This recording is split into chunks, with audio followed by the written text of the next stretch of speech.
नमस्कार, सुबह के 10 बजे एबीपी न्यूज पर हाजिर हूं मैं रुमाना इसार खान। विनायक दामोदर सावरकर एक बार फिर चर्चा में है ये नाम। इनके नाम पर उत्तर प्रदेश में सियासी बवाल मचा हुआ है और इसकी वजह विनायक सावरकर की एक तस्वीर, वो तस्वीर जो कि उत्तर प्रदेश की विधान परिषद की गैलरी में लगाई गई है। दरअसल ये जो गैलरी है वो अभी हाल में नई बनी है।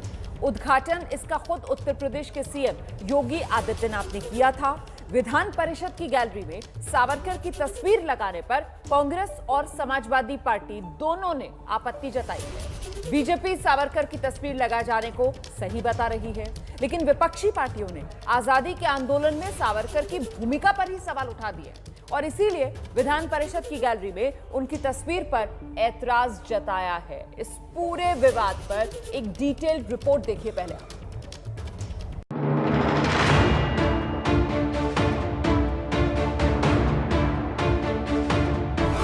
यह है उत्तर प्रदेश के विधान परिषद की नवनिर्मित गैलरी। इस गैलरी का उद्घाटन मुख्यमंत्री योगी आदित्यनाथ ने किया है।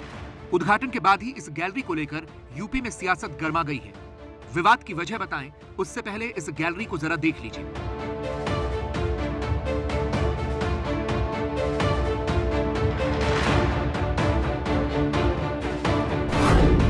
इसी गैलरी में एक तस्वीर लगाई गई है स्वतंत्रता सेनानी विनायक दामोदर सावरकर की, जिसको लेकर कांग्रेस ने ऐतराज जताया है।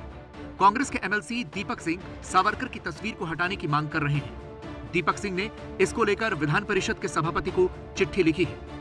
उत्तर प्रदेश विधान परिषद की नवनिर्मित गैलरी का आज मुख्यमंत्री योगी आदित्यनाथ ने लोकार्पण किया और मैं आपको दिखाना चाहूँगा कि बहुत ही सुंदर तरीके से इस गैलरी को सजाया गया है। विधानसभा के तमाम चित्र इस नवनिर्मित गैलरी के जो दीवारें हैं उस पर लगाए गए हैं। बेहद रंग बिरंगे फूलों से इसको सजाया गया है और आज सुबह विधान परिषद के तमाम सदस्यों के बीच में मुख्यमंत्री योगी आदित्यनाथ ने आकर इस गैलरी का लोकार्पण कार्यक्रम संपन्न किया है। और भीतर की तरफ आपको लेकर चलूँगा, जहां आपको दिखाऊंगा कि तमाम महापुरुषों के तमाम जाने पहचाने चेहरे यहां पर लगाए गए हैं। छत्रपति शिवाजी से लेकर चंद्रशेखर आज़ाद समेत स्वामी विवेकानंद और ऐसी पूरी जो गैलरी है उसमें इस तरह के चित्र लगाए गए हैं और इन सभी महान लोगों के बारे में कुछ लाइनें भी दर्ज की गई हैं, जिसमें बताया गया कि उनका भारत के इतिहास में किस तरह का योगदान था। जिसके बाद अब यूपी में नया हंगामा मच गया है। कांग्रेस नेता दीपक सिंह के बयान पर बीजेपी नेताओं ने पलटवार किया है। डिप्टी सीएम दिनेश शर्मा ने कांग्रेस को स्वतंत्रता सेनानियों के नाम पर राजनीति नहीं करने की नसीहत दी है। देश को और उत्तर प्रदेश को सावरकर जी के वीर होने पर आपत्ति इसलिए है, सावरकर जी का शुरुआती जीवन देश के साथ था, लेकिन जब जेल में उन्होंने इतना ही सही, उसके बाद वो अंग्रेजों के साथ खड़े हो गए और हमारे देश की आज़ादी में उन्होंने भारत की तरफ से भूमिका नहीं निभाई, अंग्रेजों के साथ खड़े भूमिका निभाई। उन्होंने नेता सुभाष चंद्र बोस जी की का जो आह्वान था उसके खिलाफ युद्ध का माहौल बनाया।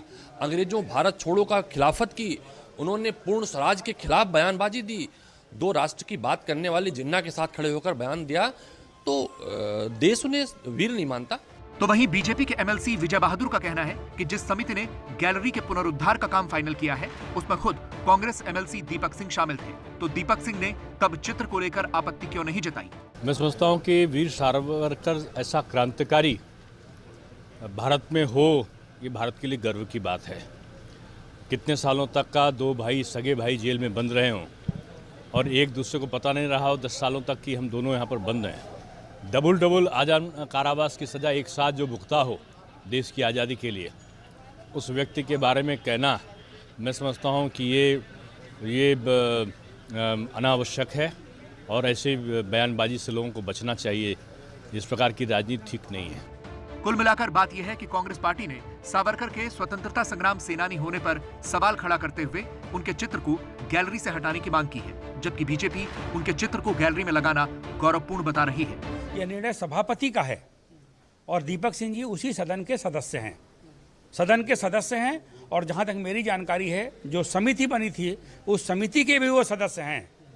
निर्णय सभापति का है, महापुरुषों का चित्र लगा है, स्वामी विवेकानंद, अशफाक उल्लाह खां, गंगू वाल्मीकि।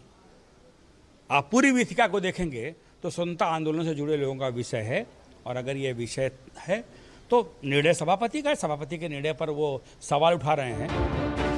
आपको बता दें कि कांग्रेस और बीजेपी के बीच इस सियासी घमासान के इनसाइड स्टोरी ये है कि यूपी में 12 सीटों पर विधान परिषद के चुनाव की प्रक्रिया शुरू हो चुकी है। ऐसे में सावरकर के मुद्दे को लेकर उत्तर प्रदेश में सियासी संग्राम छिड़ा है। और इस सब के बीच उत्तर प्रदेश के पूर्व मुख्यमंत्री अखिलेश यादव ने कहा, देश को आजादी दिलाने में अहम भूमिका निभाने वालों का सम्मान होना चाहिए, लेकिन कई ऐसे लोग हैं जिनकी भूमिका पर सवाल खड़े होते रहे हैं। और ये कहकर कहीं ना कहीं अखिलेश यादव ने सावरकर के चित्र पर अपनी आपत्ति दर्ज करा दी। कि ये युवाओं नौजवानों में देश की आज़ादी के लिए किस किस ने कितना योगदान किया, इस पर बहस जरूर होनी चाहिए और हमें उन सब का सम्मान करना चाहिए जिन्होंने देश की आज़ादी में लड़ाई में आज़ादी दिलाने में काम किया। लेकिन तमाम लोग ऐसे हैं जिनके ऊपर तमाम तरह के आरोप हैं, बहुत सारे डॉक्यूमेंट्स हैं, बहुत सारी स्टोरीज हैं,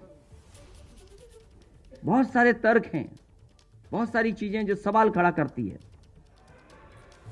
दो खास मेहमान इस वक्त हमारे साथ मौजूद हैं। बीजेपी के प्रवक्ता मनीष शुक्ला हमारे साथ मौजूद हैं और साथ ही बीएसपी के समर्थक सतीश प्रकाश जी इस चर्चा में हमारे साथ शामिल हो रहे हैं। बहुत बहुत स्वागत आप दोनों का। मुझे लगता है जरा बीएसपी का इस पूरे मामले पर क्या स्टैंड है ये भी जान लेना चाहिए। सतीश प्रकाश जी। नहीं, देखिए रोमाना जी, अगर आप इस पूरी चीज को देखें, देश की आजादी से पहले का इतिहास और देश की आजादी के बाद का इतिहास। देश की आजादी से पहले के इतिहास में सावरकर जी खुद एक विचार के रूप में है और देश की आजादी के बाद सावरकर की विचारधारा को मानने वाले लोगों का इतिहास है। लेकिन दोनों चीजों में बड़ी समानता है। तब भी सावरकर ने तमाम भारतीय जो सोसाइटी है उसको हिंदू मुसलमान में बांटा। आज सावरकर के मानने वाले लोग भी जो है पूरी सोसाइटी को हिंदू मुसलमान में बांट रहे हैं और ये समानता और है। देखिए, अंग्रेज इस देश में कहीं ना कहीं व्यापारी के रूप में एंटर हुआ और उनके खिलाफ ये देश खड़ा हुआ, लेकिन वहां भी सावरकर कहीं ना कहीं अंग्रेजों के साथ खड़े होते हैं और बाद में जब काले अंग्रेज जो व्यापारी के रूप में आज इस देश में विद्वान है, आप देखेंगे कि यहाँ भी सवाल यहाँ पर ये बड़ा है, सवाल यहाँ पर ये बड़ा है कि आपको आपत्ति वीर सावरकर से या आपको आपत्ति बीजेपी से है? नहीं, देखिए, हमको सुनिए, हमको एक विचार है। देखिए, एक विचार जो इस देश को तोड़ता हो। देखिए रोमाना जी, इस देश में आजादी की लड़ाई लड़ी गई, लेकिन इस देश में आज तीसरी आजादी की लड़ाई इस देश की जनता लड़ रही है। किसान इस देश का सड़कों के ऊपर है। ऐसी स्थिति अब आप आ गए अपने उसी एजेंडे पर, अब आप आ गए अपने उसी एजेंडे पर, सरकार को घेरने वाले पर। और मैं तो इसीलिए आपसे पूछ रही थी कि भाई आपका मुद्दा जो है वो सावरकर को लेकर आपका विरोध है या बीजेपी को लेकर आपका विरोध है? क्योंकि यहाँ पर आप जो इतिहास का पाठ पढ़ा रहे हैं सर, आजादी से पहले का भारत, आजादी के बाद का भारत, आजादी के बाद के भारत में सर कांग्रेस नेता पूर्व प्रधानमंत्री इंदिरा गांधी वो उनको क्रांतिकारी और भारत माता का एक बड़ा होनहार पुत्र बताती हैं। डाक टिकट उनके सम्मान में जारी किया जाता है सर, 11,000 रुपए चंदा दिया जाता है इंदिरा गांधी के अपने अकाउंट में से। तब तो आप में से किसी ने कोई सवाल नहीं उठाया। तो कुल मिलाकर विरोध बीजेपी का। मैं एक मिनट बीजेपी के नेता के पास चलती हूँ। मैं मनीष शुक्ला से एक रिएक्शन लेती हूँ सर। जहाँ से देश टूटता हो सर, मैं मनीष शुक्ला से एक रिएक्शन ले लेती हूँ, उसके बाद आपके पास दोबारा आना चाहिए। मनीष शुक्ला जी, ये पूरा विवाद आपकी नजर में क्या है? देखिए, भारत के स्वतंत्रता आंदोलन के इतिहास का अल्प ज्ञान है कांग्रेस के नेता, और मेरा स्पष्ट कहना है कि आप भारतीय जनता पार्टी का विरोध करिए, कोई आपत्ति नहीं। आप हमारी सरकार का भी विरोध करिए, ये आपका अधिकार है। लेकिन स्वातंत्रवीर वीर सावरकर का विरोध करना, ये हिंदुस्तान का विरोध करना है। तमाम उन स्वतंत्रता संग्राम के सेनानियों का विरोध करना है जिन्होंने अपने प्राणों की आहुति दी। पूरे स्वाधीनता आंदोलन में सावरकर अकेले योद्धा थे जिनको दो आजीवन कारावास की सजा दी गई थी। सेलुलर जेल में आखिर कौन लोग बंद किए जाते थे बताने की आवश्यकता नहीं है। अल्प ज्ञान है कांग्रेस के जो विधान परिषद के सदस्य। लेकिन यहाँ पर सतीश प्रकाश सवाल उठा रहे हैं, शुक्ला जी जो सतीश प्रकाश यहाँ पर सवाल उठा रहे हैं वो ये कह रहे हैं कि इन टोटालिटी तो आपको देखना होगा ना, और इन टोटालिटी ये हकीकत है कि माफीनामा भेजा गया, माफी मिली, उसके बाद राजनीतिक गतिविधियों से दूर रहने, ये तमाम शर्तें थी जिनको माना और आज भी मान रहे हैं। देखिए रोमाना जी, एक बात और मैं कहूंगा कि कांग्रेस तो एक परिवार की चाटुकारिता के अलावा कांग्रेस के पास और कुछ नहीं है। कल ये सुभाष चंद्र बोस जी को भी कह सकते हैं कि वो छुप कर भाग गए थे विदेश अंग्रेजों के डर से। तो ये एक स्टेप है, ये धीरे धीरे केवल चूंकि धीरे धीरे पिछले 5-7 सालों में या 10 सालों में जिस तरीके से इनकी जी आप ही जवाब दीजिएगा, उन्हें अपनी बात पूरी करने दीजिए सर, बीच में मत बोलिए प्लीज, एक एक करके। तकलीफ में है। नहीं, ये विरोध तो करूंगा ना। इससे कांग्रेस तकलीफ में है। और एक उनकी महत्वपूर्ण डिग्निटी बात के मैं कहना ऊपर सवाल उठा रहे हैं। अपने काले इतिहास को मिटाने के लिए मर्यादा आप सुभाष चंद्र बोस जी के ऊपर सवाल उठा रहे हैं ना। क्यों कर रहे अरे हैं? भाई सुनिए, देखिए, सुभाष चंद्र बोस जी की और सावरकर जी की क्या तुलना है? भाई सतीश जी, आप मर्यादा रखिए। आपका जब समय आएगा तो बोलिएगा, माला जी देखिए मेरा समय क्लियर कर रहे हैं। तो देश के लिए बलिदान हो जाता है। माला जी, आप मैं दोनों लोगों कहना की चाह तुलना रहा नहीं कर हूं सकते। कि सावरकर की विधान तुलना परिषद अगर के सुभाष चंद्र सदस्य बोस से करोगे ने ये तो सवाल मैं विरोध खड़ा करूंगा। किया है। आपको सुनिए, यहाँ मनीष जी मुद्दा ये नहीं है। सर आप यहाँ पर तुलना करने का विरोध कर रहे हैं, आप यहाँ पर तुलना करने का विरोध कर रहे हैं। दरअसल विरोध आपका इसी बात को लेकर है ना, विरोध आपका इसी बात को लेकर है ना कि आप मानने को तैयार नहीं है कि वीर सावरकर जो है वो स्वतंत्रता सेनानी थे। सारी दिक्कत तो यहीं पर ही है ना सर, इसी वजह से आपको तुलना पर भी आपत्ति हो रही है। लेकिन मैं तो चर्चा यहाँ पर ये कर रही हूँ कि वीर सावरकर को स्वतंत्रता सेनानी क्यों ना माना जाए। एक मिनट, मेरे साथ इस वक्त कांग्रेस के नेता तहसीन पूनावाला भी जुड़ गए हैं। तहसीन पूनावाला का रुख करेंगे। तहसीन, मेरी आवाज मिल रही है आपको? मेरी बात कंप्लीट हो जाने सर मैं आ रही हूँ आपके पास। तहसीन, मेरी आवाज मिल रही है? राजनीतिक विश्लेषक तहसीन पूनावाला, कांग्रेस समर्थक तहसीन पूनावाला। तहसीन, ये पूरा विवाद आपकी नजर में क्या है?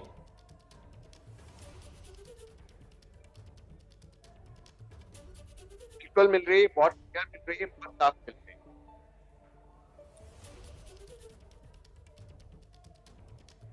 जी मैं संक्षेप में बात करूंगा, बहुत छोटे पॉइंट्स रखूंगा। सबसे पहले आप जिनको वीर सावरकर कहते हो बार बार, वीर का खिताब उन्होंने खुद को दिया है। हिस्टोरिकल डॉक्यूमेंट से खिताब उन्होंने अपनी खुद की प्रिंट करी जिसमें उन्होंने अपने आप को वीर का खिताब दिया। पहली बात। दूसरी बात, कपूर कमीशन ने सावरकर जी को कॉन्विक्ट किया महात्मा गांधी के असैसिनेशन में। हम सब सरदार पटेल को तो मानते हैं। फरवरी 27 को सरदार पटेल महात्मा गांधी जी की हत्या के बाद है। I request you please, request you, मैं ऐसे डिबेट मनीष शुक्ला जी, ऐसे चर्चा नहीं हो सकती है ना। मनीष शुक्ला जी, अभी आपको दिक्कत हो रही थी जब सतीश प्रकाश बोल रहे थे, जवाब दे रहे थे। अब आप भी वही काम कर रहे हैं। अब होना जी, मैं ऐसे डिबेट नहीं कर सकता हूं। तहसीन पूनावाला को सुन लीजिए, उसके बाद आपके पास आऊंगी। बीच में बोलते रहेंगे तो चर्चा हो नहीं पाएगी ना। आइए तहसीन पूनावाला। भाई मेरी बात तो पूरी होने दीजिए।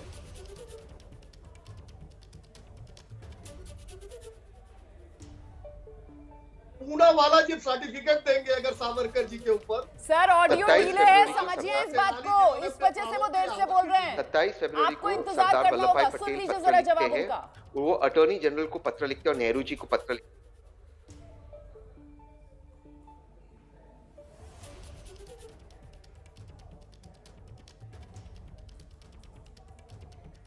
27 फरवरी को सरदार पटेल पत्र लिखते हैं अटॉर्नी जनरल उस वक्त भारत के और और जवाहरलाल नेहरू को, ये कहते हुए कि मुझे इस बात में कोई शक नहीं है कि महात्मा गांधी के कत्ल के पीछे सरदार पटेल का हाथ था। वो पत्र मैं आपको अंग्रेजी में पढ़कर भी सुनाता हूँ। ये इसलिए सावरकर उस वक्त कोर्ट से बरी हो जाते क्योंकि विटनेस नहीं होते। लेकिन कपूर कमीशन के टाइम पे 1965 में जब कपूर कमीशन फॉर्म होता है, वो सारे विटनेसेस सामने आते हैं और गन किस तरह से प्राप्त हुई, किस तरह से सावरकर ने वोट से और आपते को आशीर्वाद दिया, क्या क्या बातचीत हुई, ये सब कुछ कपूर कमीशन में रिकमेंडेड है। लास्ट चीज, इस देश के विभाजन के पीछे दो लोगों का हाथ था। सबसे पहले सावरकर ने ये थियरी रखी थी कि देश के दो हिस्से होने चाहिए, उसके बाद जिन्ना ने रखी थी, और जिन्ना के रखने के बाद सावरकर पूना के अंदर प्रेस कॉन्फ्रेंस करते हैं और कहते हैं कि जिन्ना की ओरिजिनल थियरी नहीं, मेरी ओरिजिनल थियरी है। सावरकर को अब आप उनके तस्वीर को आप पार्लियामेंट में ऑलरेडी डाल दिए, यूपी असेंबली में डालना चाहते हैं, आपको बताए हो। लेकिन ये क्यों हो रहा है? क्योंकि ये लोग नहीं चाहते कि जो देश के आज के मुद्दे यानी कि प्राइस राइज, किसान, पेट्रोल के दाम 90 रुपए और आदित्यनाथ जी के राज में जो महिलाओं पे अत्याचार हुआ उस पे डिबेट हो, इसलिए वो लोग करते हैं। सवाल ये आप कपूर कमीशन की बात करते हैं, सवाल ये कि आप भूल जाते हैं कि उसके बाद 1965 के बाद 1970 आता है ना, और तब इंदिरा गांधी जो हैं तत्कालीन प्रधानमंत्री, वो तो रिमार्केबल सन ऑफ इंडिया कहती हैं, वो तो डाक टिकट जारी करती हैं, वो तो स्वतंत्रता सेनानी स्वीकार करती हैं वीर सावरकर को, वो तो अपने निजी खाते से 11,000 रुपए का चंदा तक देती है उनके स्मारक के लिए। तो आप यहां पर विरोध किसका कर रहे हैं?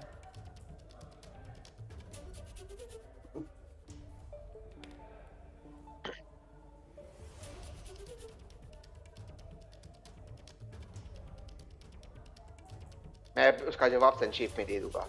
मैं समझता हूँ इंदिरा जी ने जो किया मेरे हिसाब से वो गलत था, उनको रिकॉग्नाइज नहीं करना चाहिए था, ये पहली बात है। और दूसरी बात मैं ये भी मानता हूँ कि सावरकर के बारे में एक बात कहा जाता है कि ये सेल्यूलर जेल के अंदर थे।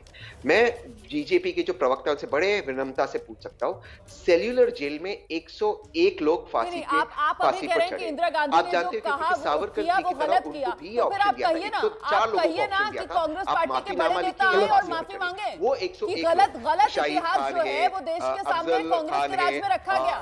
कांग्रेस ने एक गलत नैरेटिव देश को परोसा, फिर उसके लिए तो कांग्रेस को माफी मांगनी चाहिए, राहुल गांधी को माफी मांगनी चाहिए कि इंदिरा गांधी ने गलती की।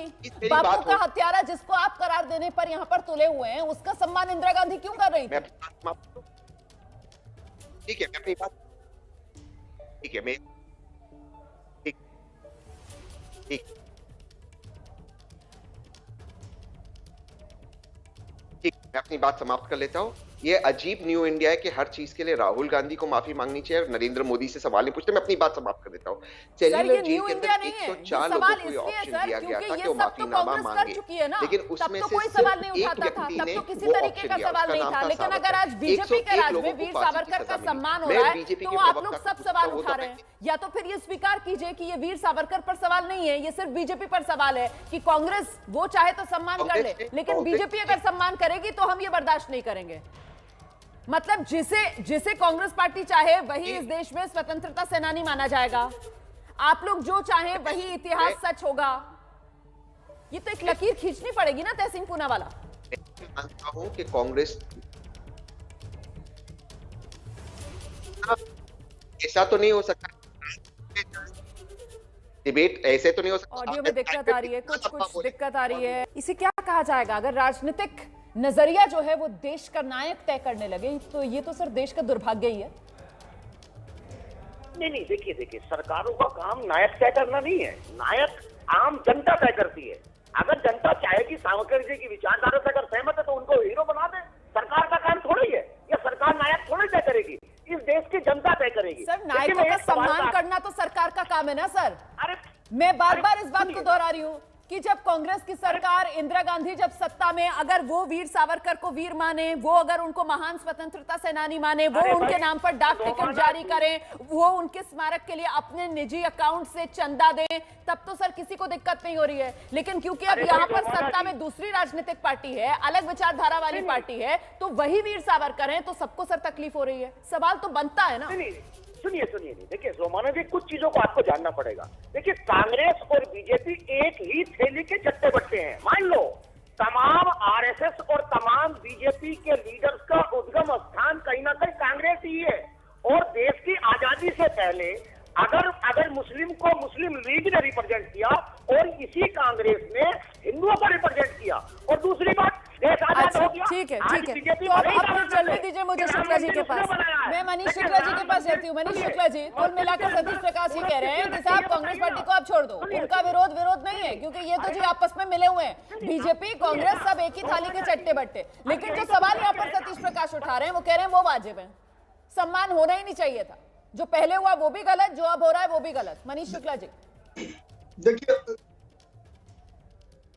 देखिए रुमाना जी, चर्चा के पहले दौर में एक बात रह गई थी। जिस विधान परिषद के सदस्य ने यह सवाल खड़ा किया है, स्वयं उस कमेटी में थे जो विथिका में कौन कौन से चित्र लगेंगे। सर सवाल उससे आगे बढ़ गया है, वो कांग्रेस के थे और यहाँ पर कांग्रेस को नल एंड वॉइड कर दिया सतीश प्रकाश ने। अब बात सीधी आपकी और सतीश प्रकाश के बीच की हो रही है, इनका जवाब दीजिए आप। चर्चा आगे बढ़ गई है। मैं देखिए सवाल जहां से खड़ा हुआ वो विषय जरूर सामने आना चाहिए, क्योंकि ये पॉलिटिकल एजेंडा के तहत एक बात को कहा गया है। अब सतीश प्रकाश जी का विषय वीर सावरकर के बारे में सतीश प्रकाश बताएं या और कोई लोग बताएं, ये मतलब न्याय नहीं है स्वाधीनता संग्राम के सेनानियों को। देखिए जो लोग भी ऐसे लोगों का विरोध कर रहे हैं, इनको अल्प ज्ञान है स्वाधीनता आंदोलन का। स्वाधीनता आंदोलन उन्होंने देखा ही नहीं। स्वाधीनता आंदोलन किस तरीके से चला, कौन कौन सी विचारधाराएं उसमें समाहित थी, गरम दल और नरम दल था, और किस तरीके से स्वाधीनता आंदोलन तो हमने से किसी ने भी नहीं देखा सर। ये तो हमारी खुशकिस्मती है कि हम सब आजाद हिंदुस्तान में पैदा हुए, लेकिन स्वाधीनता आंदोलन को सर हम लोगों ने पढ़ा और जाना तो है, उसी के आधार पर तो बात कर रहे हैं, उसी के आधार पर बात की जाएगी। अरे आप अपनी हिस्सेदारी बताओ ना, स्वतंत्रता आंदोलन में अपनी हिस्सेदारी बताइए। अच्छा देखिए, मुझे ये जानकारी मिल रही है कि एक और खास मेहमान हमारे साथ जुड़ रहे हैं, एक और खास मेहमान हमारे साथ जुड़ रहे हैं। सतीश प्रकाश जी, प्लीज मनीष शुक्ला को अपनी बात पूरी करने दीजिए, उसके बाद अनुराग भदौरिया हमारे साथ जुड़ गए, मैं उनका रुख करूंगी। मनीष शुक्ला जी जल्दी से अपनी बात रखिए। सतीश प्रकाश जी से कहिए कि स्वाधीनता आंदोलन को कम से कम एक बार पढ़ के सामने आए कि फ्रीडम फाइटर्स के भूमिका पे सवाल खड़ा करने की हिम्मत नहीं कर पा रहे हैं। ये तो मैं बहुत आश्चर्यचकित हूँ कि अभी तहसीन पूनावाला ने कहा इंदिरा गांधी ने जो किया गलत किया।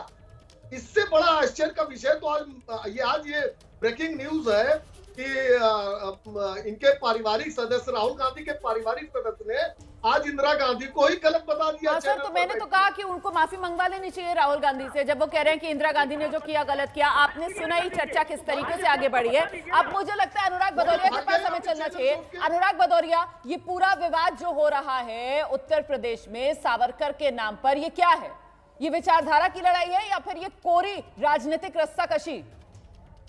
बिल्कुल आपने सही कहा, एकदम राजनीतिक रस्साकशी है, क्योंकि इनको समाज के असली समस्या पे ध्यान भटकाना है भारतीय जनता पार्टी। मैं आपको सच बता रहा हूँ, आपने जो शब्दों का इस्तेमाल किया एकदम करेक्ट शब्दों का इस्तेमाल किया। भारतीय जनता पार्टी को देश की समस्या पे बात नहीं करनी है। देश की यहाँ पे जब यहाँ पे लगातार कोरोना काल से या बेरोजगारी से किसान रोड पे बैठा है, 50-60 किसानों की मौतें होगी, इसके बारे में भारतीय जनता पार्टी अनुराग भदौरिया आज के मुद्दे पर रहते हैं, जिस पर हम चर्चा कर रहे हैं आज। आप ये बताइए कि सावरकर की तस्वीर लगने पर आपको भी कोई एतराज है क्या? आप भी इस पर विवाद खड़ा करना चाहते हैं क्या? और अगर विवाद खड़ा करना चाहते हैं तो फिर बीजेपी की कहाँ जिम्मेदारी बनती है? फिर तो आप लोगों की जिम्मेदारी बनती है ना कि एक स्वतंत्रता सेनानी कांग्रेस के टाइम से जिसको सम्मान मिलता आ रहा है, अगर बीजेपी की तस्वीर लगाती है तो विवाद तो आप लोग खड़ा कर रहे हैं। अब आपने सुन लिया, मैं कहता रहा हूँ, आप तस्वीर लगाओ, तस्वीर निकालो, तस्वीर लगाओ, मकान बनाओ, बिल्डिंग बनाओ, नाम बदलो, आप चाहे खेती बदल दो, आप इतिहास बदल दो, जो बदलना बदल दो, लेकिन मेन बात यह है जो भारतीय जनता पार्टी नहीं करना चाहती, समस्या हमारे जो समाज की मूल समस्या है उस पर चर्चा न करके हर तरह की चर्चा करना चाहती है। मैं इनसे पूछता हूँ, समस्या समाज की मूल समस्या पर बात क्यों नहीं करते?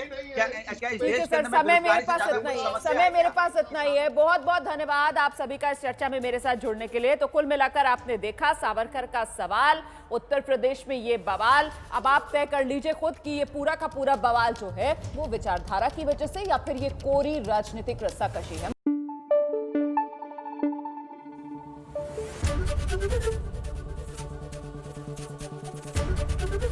एबीपी न्यूज आपको रखे आगे।